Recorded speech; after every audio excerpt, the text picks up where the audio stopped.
ఈ తెలంగాణ రాష్ట్రంలో మహిళలకి ఫ్రీ బస్ ఇచ్చారు సంతోషమే గాని మరి మగవాళ్ళు ఎలాగో ఛార్జీలు కడుతున్నారు కదా అని చెప్పి ఇంకా ఉన్న ఛార్జీల కంటే ఇంకా 25% ఛార్జీలు పెంచారండి. ఇది పద్ధతి కాదండి. నేనేమి ప్రభుత్వాన్ని ప్రశ్నించాల్సిన అవసరం లేదు అని మీరు అనుకోవచ్చు. కానీ నేను కూడా ఒక భారతీయ పౌరుడిగా అడిగే హక్కు నాకుంది.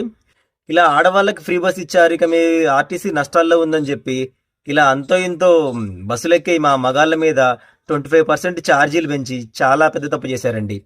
ఎందుకంటే ఇప్పటికే ఒక పథకం వస్తే దానివల్ల కొంతమందికి ఇంకా ఉపాధి కలగాలి, కానీ ఆటో డ్రైవర్ల దుస్థితి చాలా అంటే చాలా దారుణంగా ఉంది. ఏ ఒక్క మహిళ కూడా ఆటో ఎక్కి వెళ్ళట్లేదు. వాళ్ళ ఇండైరెక్ట్గా మనం వాళ్ళ పొట్ట కొట్టినట్టే తెలుసు ఆటో డ్రైవర్లది. వాళ్ళ కష్టాలు మీకు ఎప్పుడు కనిపించలేదు అనుకుంటా. మీరేమనుకుంటున్నారంటే ఒకరికి సాయం చేశారు, లాభం చేశారు ఆడవాళ్ళని అనుకుంటున్నారు, కానీ ఇందులో సాయం లాభం ఏం లేదండి. ఈ రోజుల్లో ఆర్టీసీ బస్సుకు డబ్బులు పెట్టలేని పొజిషన్లో ఎవరు లేరు కూడా. ఉన్నది ఎవరైనా ఉన్నారంటే మరీ దిగువ మధ్య తరగతి వాళ్ళే తప్ప, అలాంటి వాళ్ళ గురించి ఆర్టీసీ బస్సు పథకాలు కాకుండా ఏమైనా మంచి పథకాలు పెడితే బాగుండేదండి అని నా ఉద్దేశం. మరి మీరేమంటారో తెలిస్తే కామెంట్ చేయండి. Thank you.